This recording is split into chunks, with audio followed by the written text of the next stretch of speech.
po, church. Karon po na kay natay series break sa atong Book of Acts and mag-study ta sa Habakuk. So I don't know sa pag-pronounce ni Habakuk or Habakuk. So depende na siguro sa lugar to. So kuha ni siya, we will be studying the Book of Habakuk for 3 Sundays. So next week, we invited Brother Kairos from MCF, and he will be preaching in Habakuk chapter 1. And the next, last kuha na ni sa preaching sa Habakuk is Brethren will be preaching sa chapter 3. So akong gihangyo ang tanan, you have to stand up and open your Bibles to Habakuk chapter 2. Habakkuk chapter 2, we will read starting from verse 2 until verse 5. Habakkuk chapter 2, verses 2 to 5. And I'm using the ESV version. And the Lord answered me, write the vision, make it plain on tablets, so he may run who reads it. For still the vision awaits its appointed time. It hastens to the end. It will not lie. If it seems slow, wait for it. It will surely come. It will not delay. Behold, his soul is puffed up. It is not upright within him.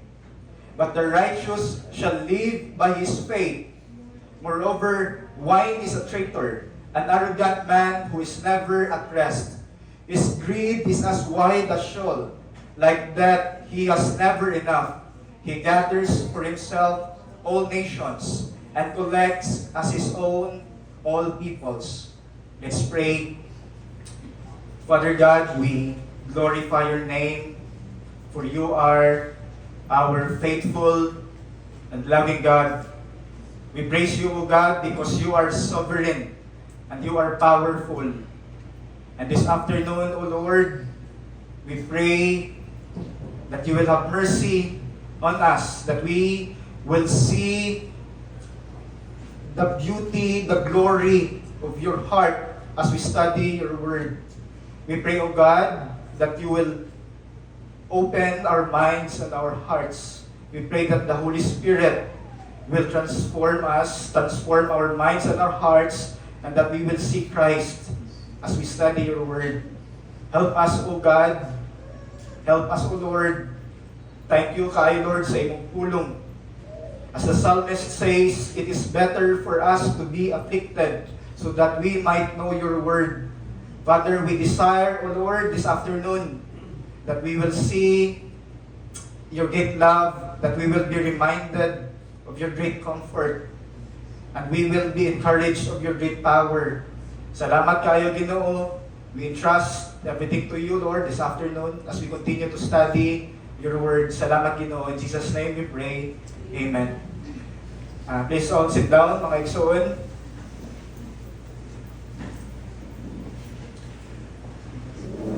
Mga igsoon, I don't know if kitang tanan na naka-experience aning struggle. We know the truth about God. We believe and affirm His great doctrines, that He is sovereign, that He is faithful, that He is merciful and good.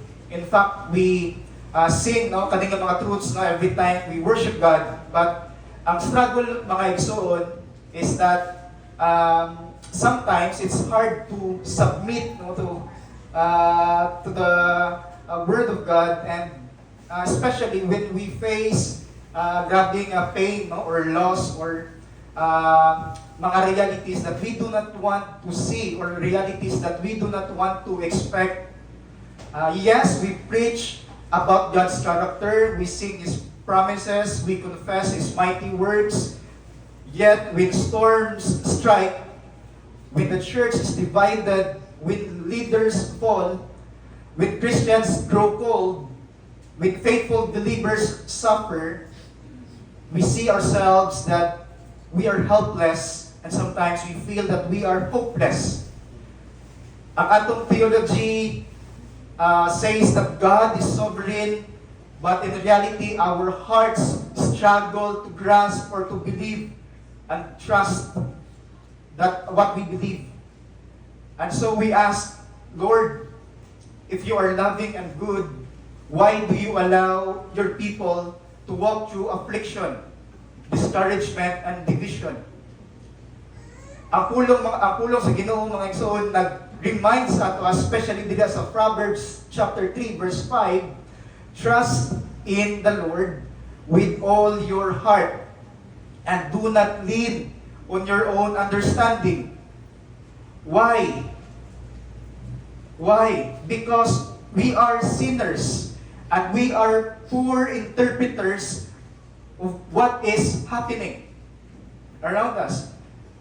Makita nato permi nga we often we read our pain as the final word instead of interpreting it through the unchanging character, through the unchanging heart of God.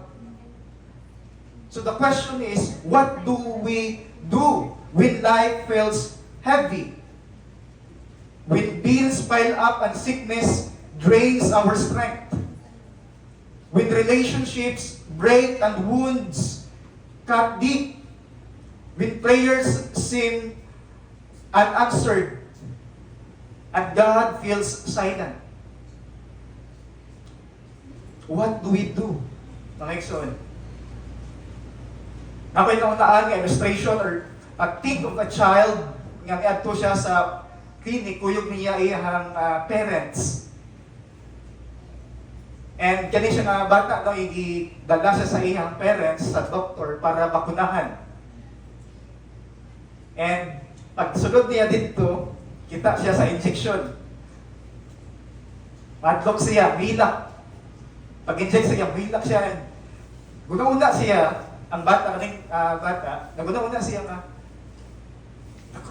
kapan sa akong parents, kakuwil, mani nga, why did they allow me nga masakitan? Mga igsoon, mo ni siya ang akong nauna illustration that ang bata, naguna-una siya nga this is painful and wala siya kasabot unsay purpose sa iyang parents. The pain is temporary. Ang bakuna or ang medicine brings healing sa iya. And in the same way, we often misinterpret God's actions because we only see the pain, not the purpose. This week, nakadungog ko sa kanta ni William Cowper, usa ka Puritan hymn writer. Usapon ni siya sa nagsuwat sa kanang iyang kanta nga, there is a fountain filled with blood. And when I read ang iyang biography, nakita na ko nga grabe ang iyang pain and suffering. He was a Puritan hymn writer, and he battled depression, and he even attempted suicide 4 times. Pero gi-preserve sa Ginoo ang iyang kinabuhi. Wala siya namatay. And out of this suffering, he wrote the hymn, God Moves in a Mysterious Ways. I don't know if nakadungog ng mga song, but a very beautiful song. No, God moves in a mysterious way. And ako basahon, ingon siya dili, judge not the Lord by feeble sense, but trust Him for His grace. Behind a frowning providence, He hides His smiling face. Mga igsoon, Cowper's life reminds us that even in the darkest valleys, God's providence is never without purpose.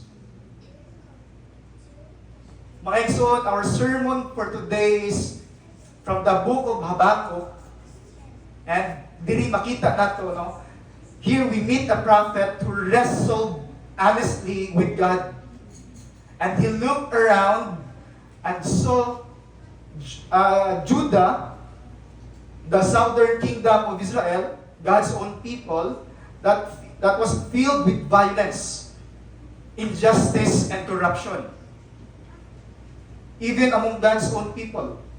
At his cry was desperate. Makita nato nila sa Habakkuk chapter 1 verse 2. O Lord, how long shall I cry for help, and you will not hear? But ang answer sa Ginoo was shocking for him.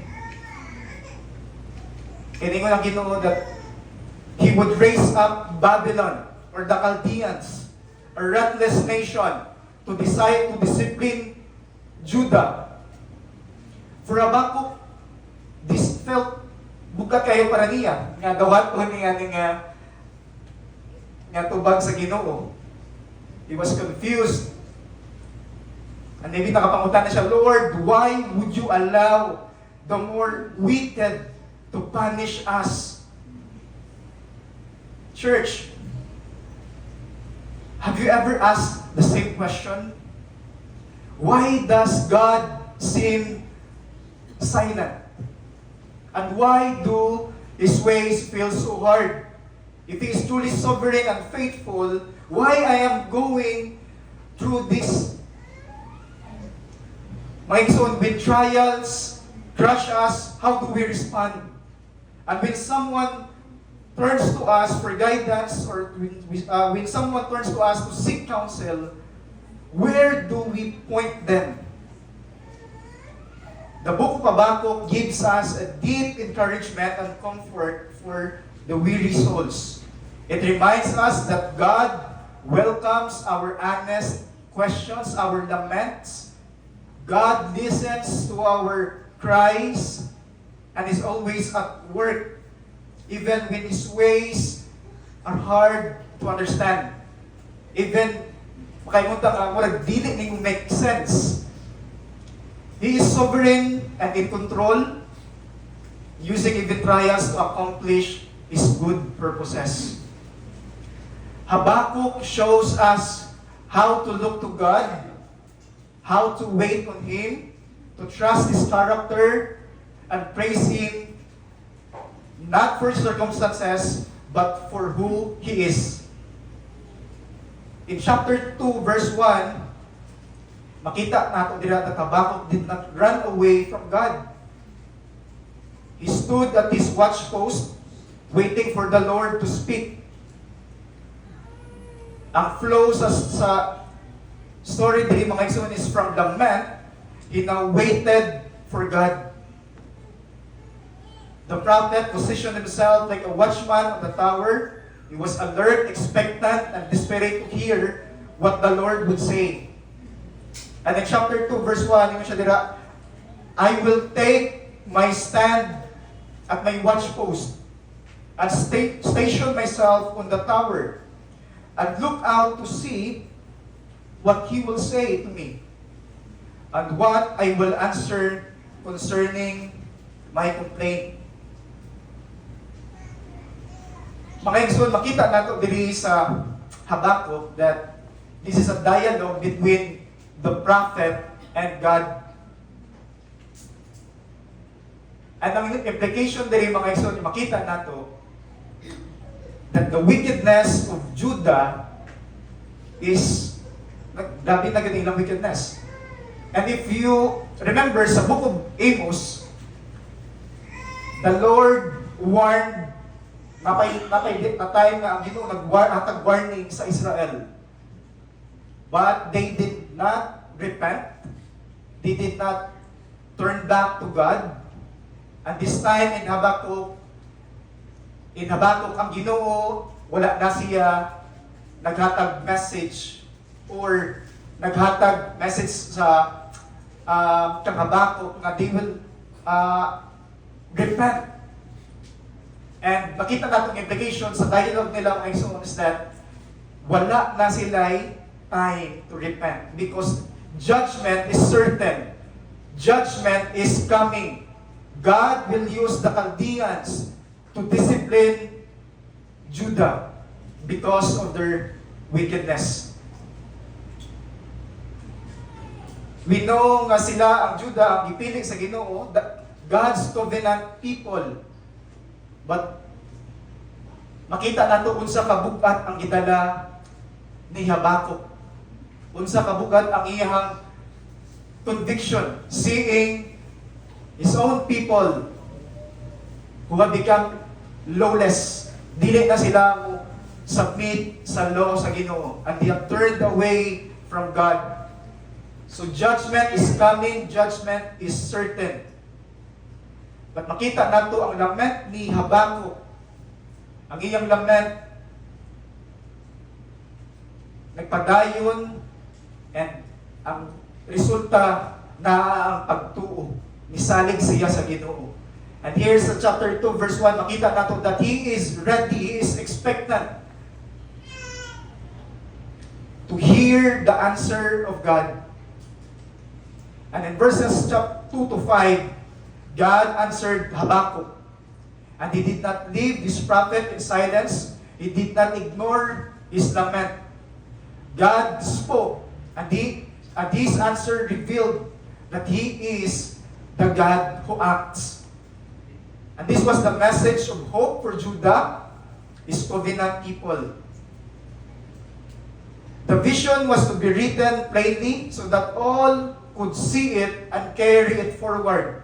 It was God's assurance that even though Babylon's armies would come, even though judgment was certain, His purposes were not defeated. And the proud would not stand forever. Their arrogance would collapse, and their idols would fail them, and their empire would crumble. But the righteous, the ones who trusted God in God's promises, would live. They would endure not by their own strength, not by their own good works, but by their faith. For the righteous shall live by his faith. And here is the greater hope. The vision was not only for Judah in Habakkuk's day. It carried an eternal message that reached beyond Babylon, beyond exile, beyond despair. And it pointed forward to Christ, in whom the promise, the righteous shall live by faith, became the foundation of the gospel itself. Makita nato na siya, mag-quote niya 3 times, in Romans chapter 1, verse 17, in Hebrews chapter 10, in Galatians chapter 4. So our main idea for this afternoon is that Christ is the clear fulfillment of God's written vision. Certain in God's timing, the hope for those who wait, and the source of righteousness for all who live by faith. So our proving question for this afternoon is that, how does the vision of God gives us hope? How does the vision of God give us hope beyond our present struggles? And Habakkuk in chapter 2, verses 2 to 5, gives us 3 answers to this question. Answers that speaks not just for Judah in their day, but also it speaks to us today. The vision of God gives us hope beyond our present struggle because, first, God's vision is clear and eternal. Second, God's vision is faithful. And third, God's vision is fulfilled in Christ. The righteous shall live by his faith. To begin with our first point, let's go to verse 2. God's vision is clear and eternal. In verse 2, makita nato dira mga igsoon that God is gracious. Notice in verse 2, and the Lord answered me. The Lord answered Habakkuk. And God said, write the vision, make it plain on tablets, so he may run who reads it. Ang answer sa Ginoo is not to deliver Judah from their from the upcoming punishment that they will receive from Babylon. But ang answer sa Ginoo, his answer was a vision. So he commanded Habakkuk to write the vision. And the vision contains the judgment and hope for Judah. Note the instruction of Yahweh to Habakkuk. Write the vision, make it plain on tablets. Meaning mga igsoon, the vision had to be written plainly and inscribed on tablets. God was intentional in giving these specific instructions. He had a purpose in mind.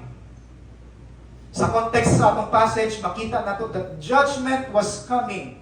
The Chaldeans or the Babylon were on their way as God's instrument of discipline to Judah. Yet, in His grace and mercy, the Lord gave His people the hope they needed to endure the severe affliction, and that they might live. The hope was communicated through the vision. So the vision of hope had to be clear and it had to be permanent.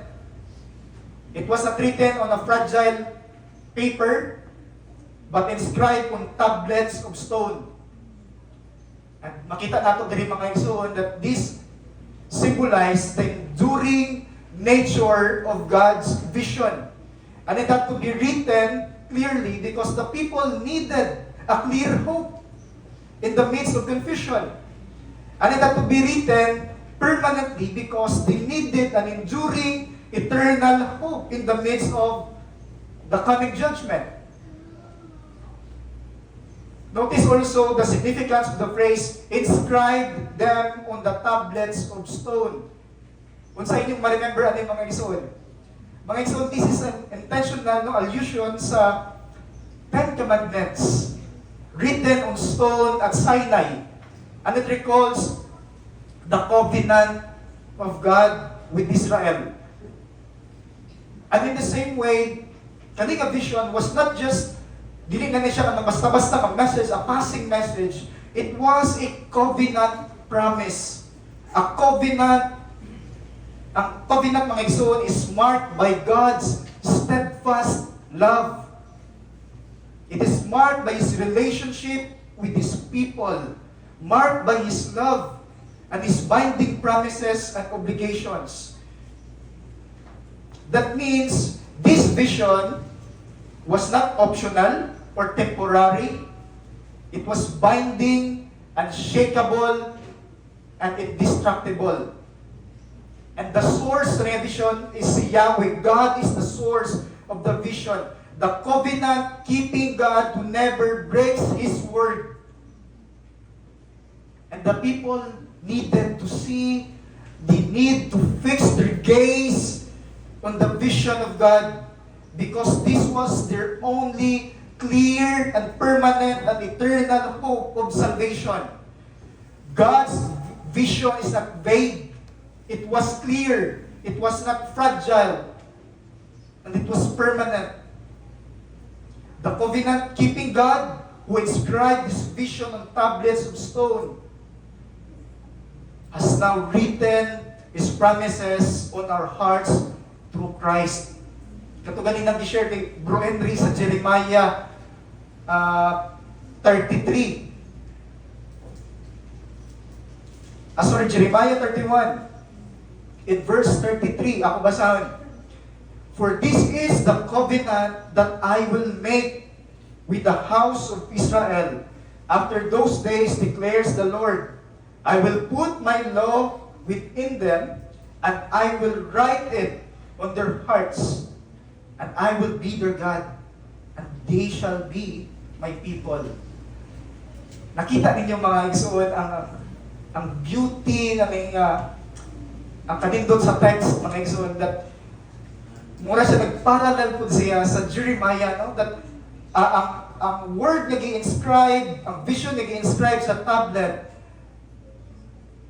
sa New Covenant, it is inscribed now sa atuang kasing-kasing. Ang ingon pa diri mga igsoon sa verse 2,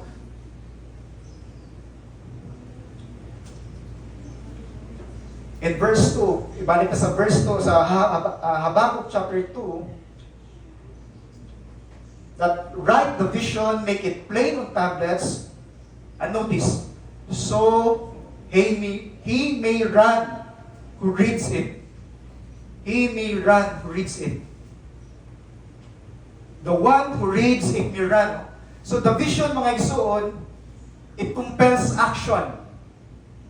And it stirs urgency. It propels the hearer to herald the message.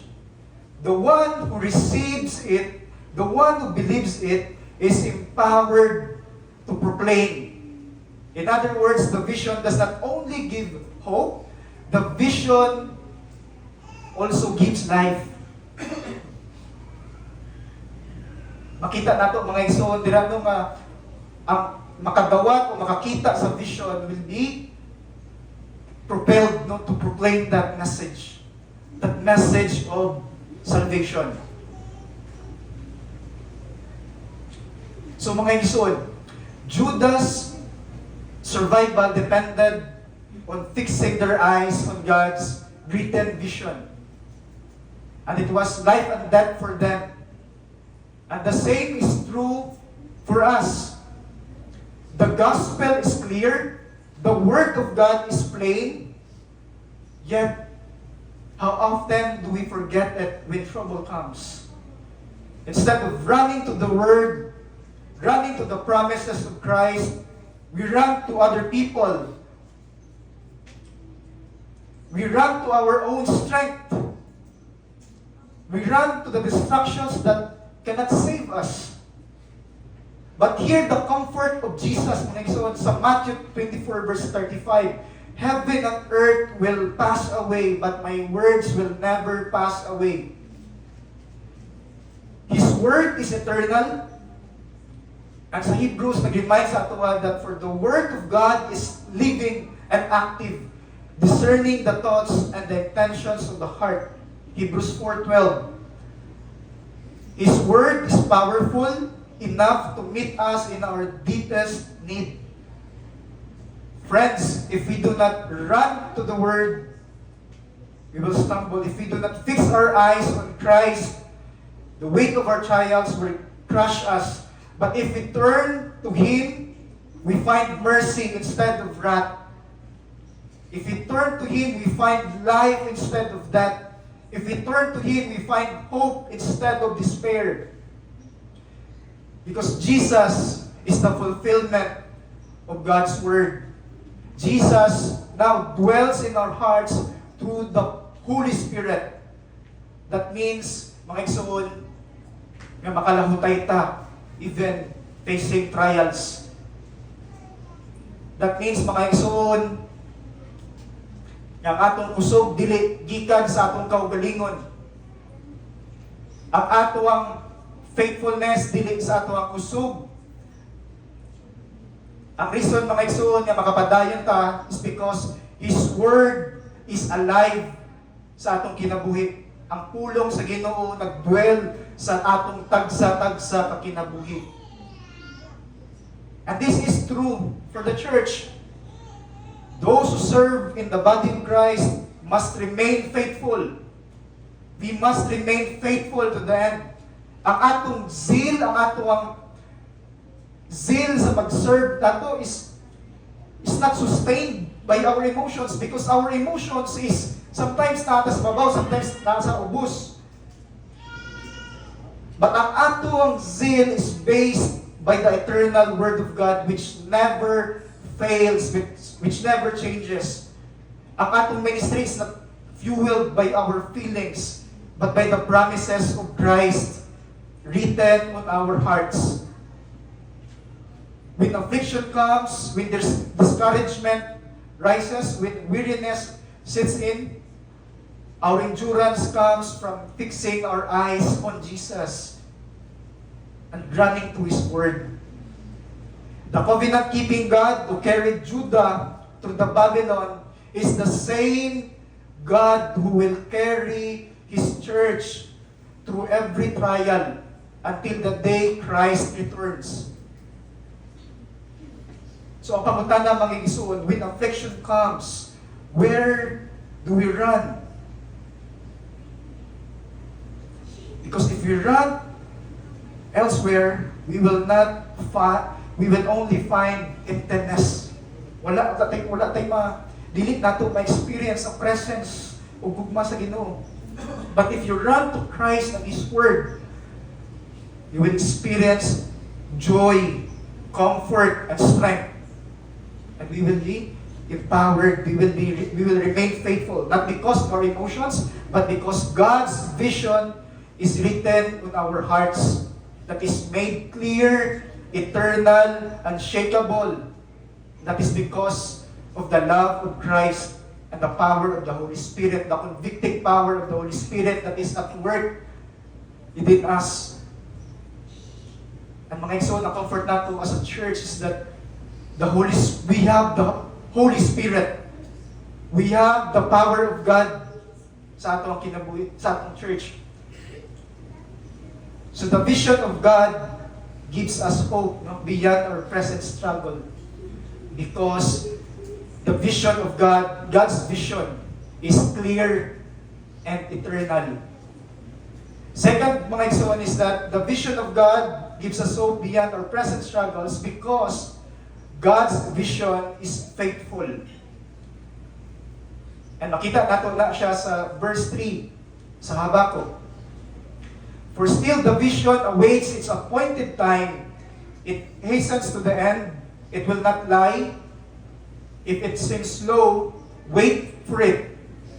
It will surely come. It will not delay. Mga igsoon, ang emphasis aning verse is that God's vision will come. His word will not lie. It will surely come. It will not delay. Tanawan ninyo mga igsoon, kapilagi balik-balik ang word niya, will. Notice the repeated word will. Therefore, mga igsoon, this is God's declaration. This is God's guarantee. The appointed time diri mga igsoon is dili lang ni siya, I believe dili lang ni siya tama ng sa Babylon nga destruction or judgment. I believe that kaning appointed time there is, since we are studying the book of since we are studying a prophetic book, kaning appointed time forward to the greater appointed time in the history, that is the second coming of Christ.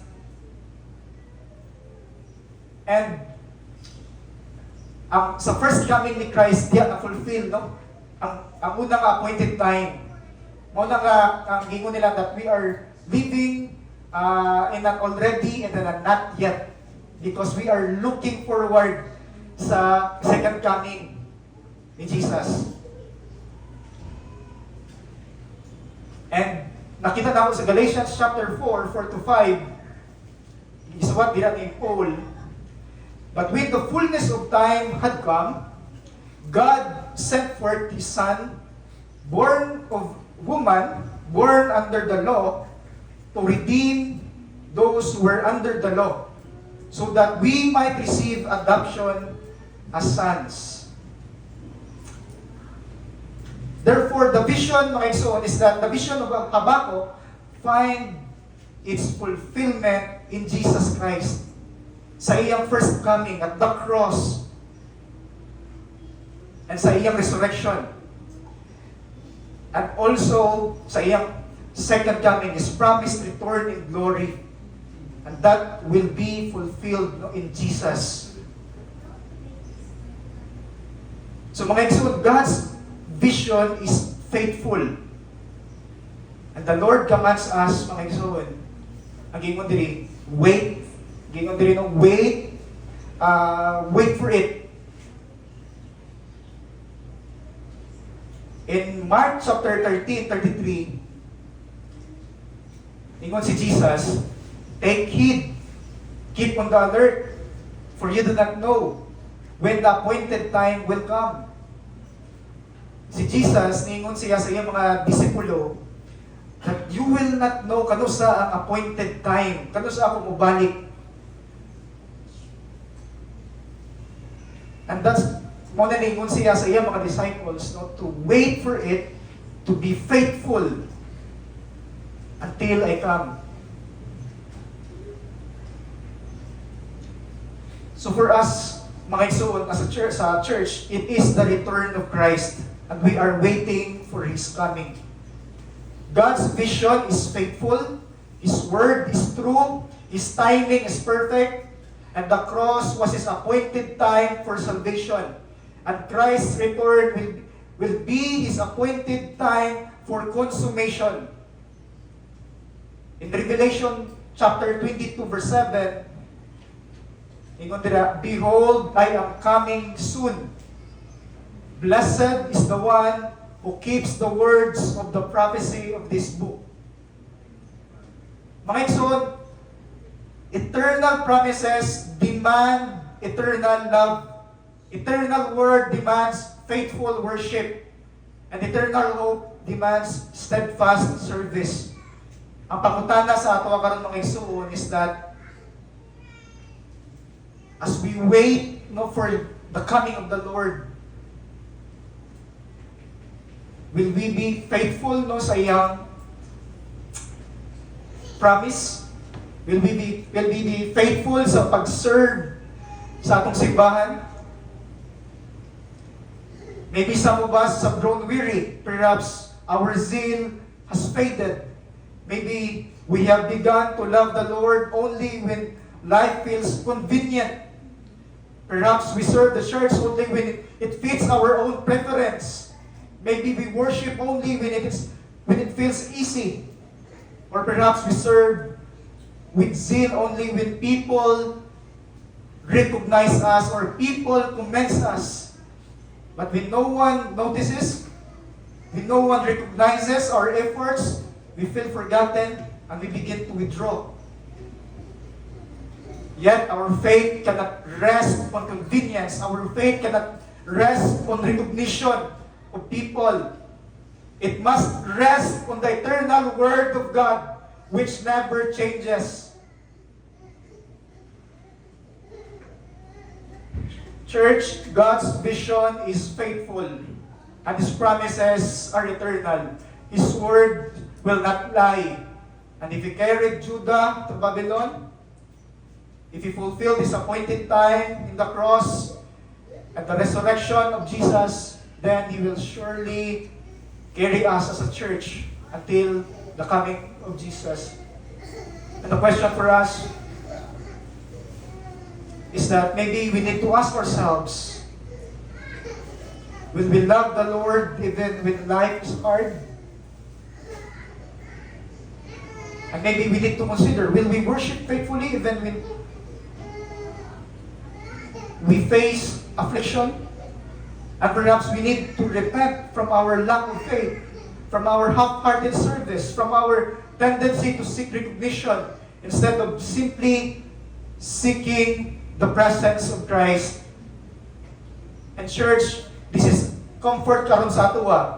Christ dwells in our hearts through the Holy Spirit. His promises are sure. That means renewal is possible. That means endurance is possible. That means faithfulness is possible. Dili tungod sa atong kusog, but because of His power that is at work in us. And for our last main point, mga igsoon, is that the vision of God gives us hope beyond our present struggles, because God's vision tells us that the righteous shall live by his faith, but the proud will perish. And we can see that in verses 4 to 5. In verse 4, behold, his soul is puffed up. It is not upright within him, but the righteous shall live by his faith. In verse 4, mga igsoon, makita nato that the word puffed up, unsa man na siya nung puffed up, or in other translation, puffed up in heart. This is the proud person, mga igsoon, no? Ang garbo na amak. This is inflated with self-confidence and willing to submit to God. Mga igsoon, mauni ang hulagway sa Babylon, ug maupod na ang hulagway sa bisan kinsa nagsalig siya sa iyang kaugalingon ug dili siya mo submit sa Ginoo. Mga igsoon, pride makes the soul crook, not upright before the Lord. Mag-ingon diri sa verse 4, but the righteous shall live by his faith. And they do not rely on their own strength, but on God's promises. Mga igsoon, pride leads to destruction, but faith leads to life. The righteous, mga igsoon, are the people nga naa sila'y pagtuo no, diya sa Ginoo. And because they trust in God's mercy and they trust in God's covenant and God's promises. Makita po nato dira sa verse 5 that the Chaldeans with their arrogance and greed, no, ang gibasa po dira are the Chaldeans. But dili na limited sa Chaldeans. Kaya after verse 5, sa verse 6, verse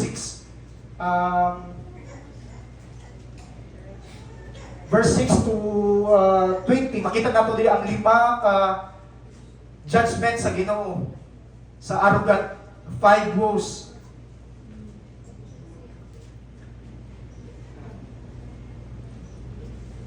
In verse 5, gimension ko dili that ang arrogant or ang proud man is described them as restless. They are never satisfied, like death itself, always consuming and never full. Their pride and conquest will not last. Mga igsoon, God will judge them.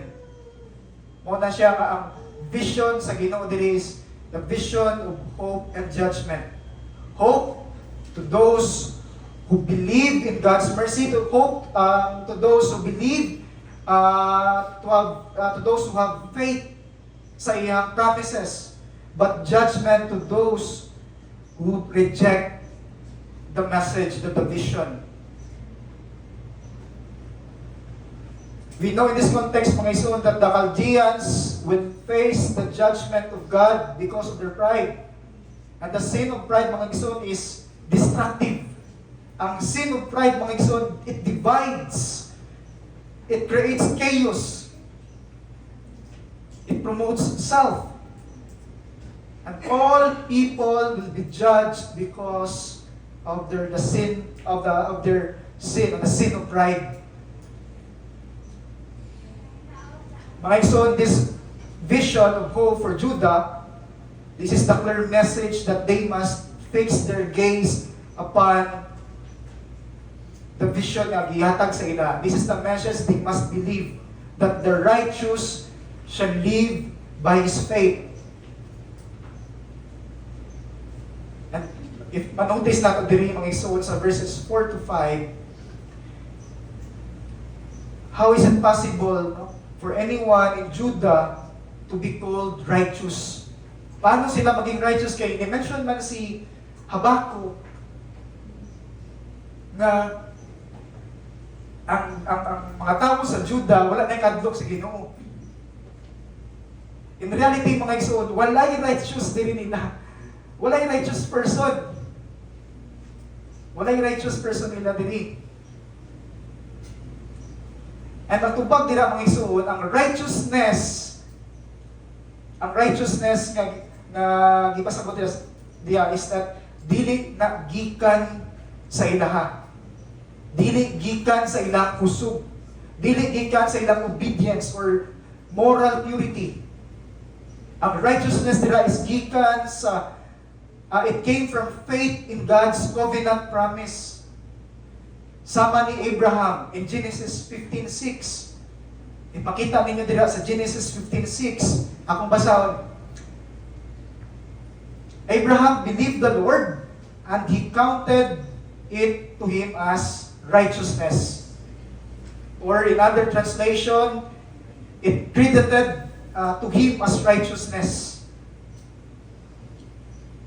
So mga igsoon, the men and women of Judah gained righteousness by trusting in the future fulfillment of God's word.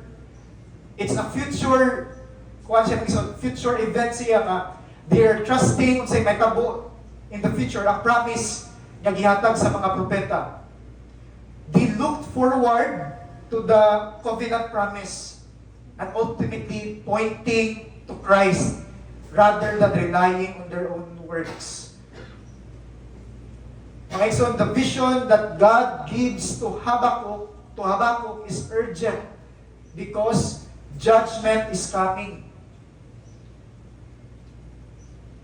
And makita din nato that si Habakkuk knew that Judah was sinful and that God's holiness could not. God is holy, and sa iyang pagkabalaan, He will not ignore sin. Pero makita nato dira sa chapter 3, mga igsoon nga i-preach po na ni Bro Henry, Habakkuk prayed to God, in wrath, remember your mercy. So bisag wala nakita ni Habakkuk ang fulfillment ani igsoon, he continued to proclaim to Judah that they may be saved from that eternal judgment, not just judgment sa Babylon, but the eternal condemnation. Sa Romans 3:24 to 26, klaro kayong pag-explain ni Paul that we are justified by God's grace as a gift through the redemption in Christ Jesus. In Romans chapter 3, 24 to 26, in verse 23, for all have sinned and fall short of the glory of God and are justified by His grace as a gift through the redemption that is in Christ Jesus, whom God put forward as a propitiation by His blood to be received by faith. And this was to show God's righteousness because in His divine forbearance He had passed over former sins.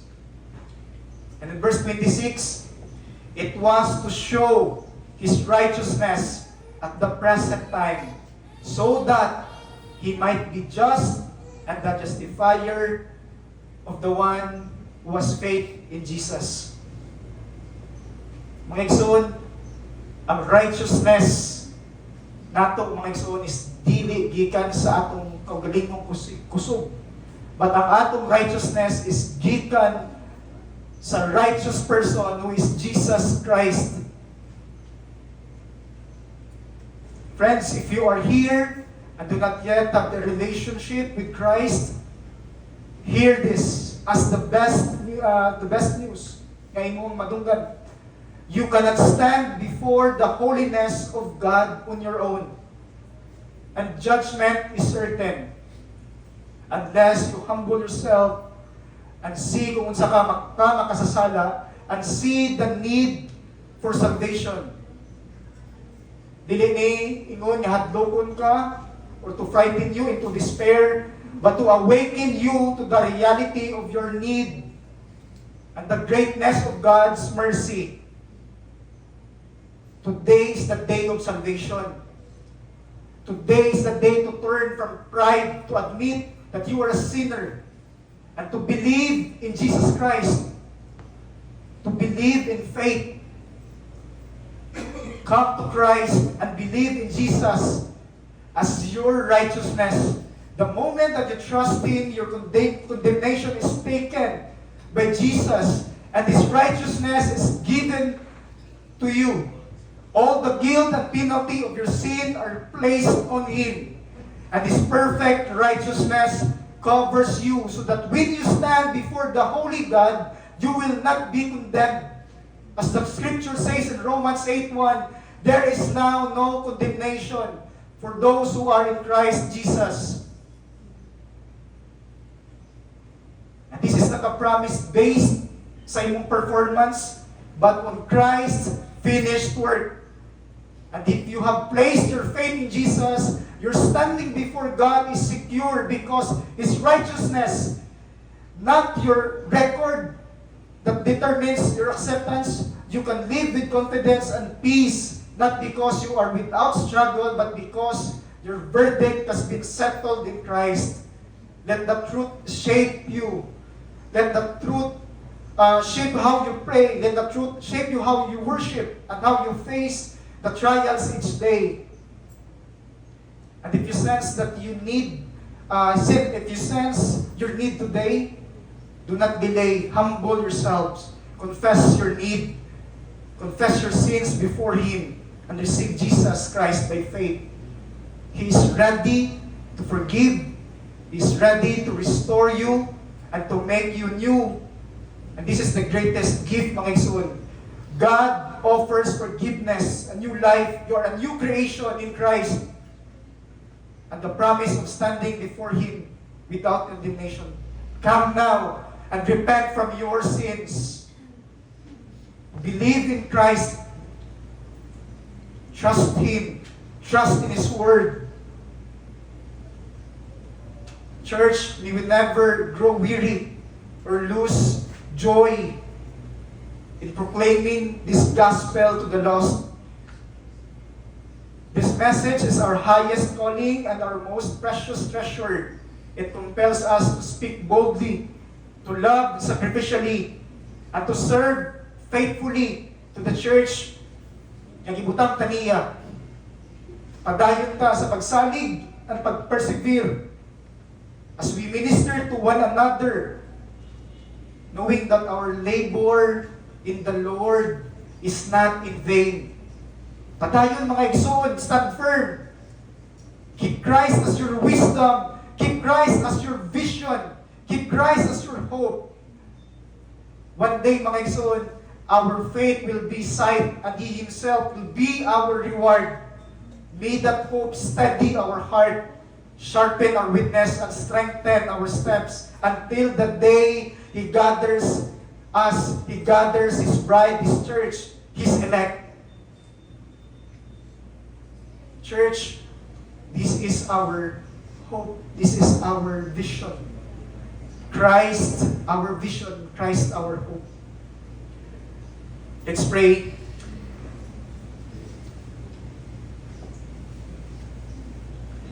Father God, we thank you, Lord, for your mercy. We thank you for your everlasting love. That we, unworthy sinners, receive the greatest gift, the gift of salvation, the love of Christ, the presence of Christ, and the power of the Holy Spirit. Father God, we pray that this message will continue to convict us, that we will be humbled and look to you as our comfort, as our hope, knowing that the vision that you have given us is eternal. It is clear and it is faithful, and that the righteous shall live by his faith. We pray, O God, that we will continue to press on as a local church, that we will press on to be faithful to one another, to the covenant that you have given us by your grace. We pray, O God, that we will be faithful citizens of your kingdom. We pray, O God, that as a church, you help us, Lord, that we will display the heart, the power, and the presence of Christ. Salamat, Ginoo, sa imong pulong. Salamat, Lord, na wala mo kami gibiyaan. Imong gitubag ang among mga pag-ampo. Imong gitubag ang among mga lament. And we thank you, Lord. We trust in you. We trust in your heart, O God. And that is our comfort. That is our peace. Salamat, Ginoo. In Jesus' name we pray. Amen.